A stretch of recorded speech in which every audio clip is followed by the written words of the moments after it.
quan lấy chẳng thà mang thà mang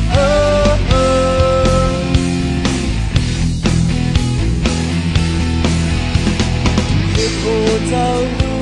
ความkhó khăn đâu tiếp kén thở chim đà lơ lê đâu lóc hàng đi nấu mơ càng âm tân hương kỳ hiếu man bên nhau tù sát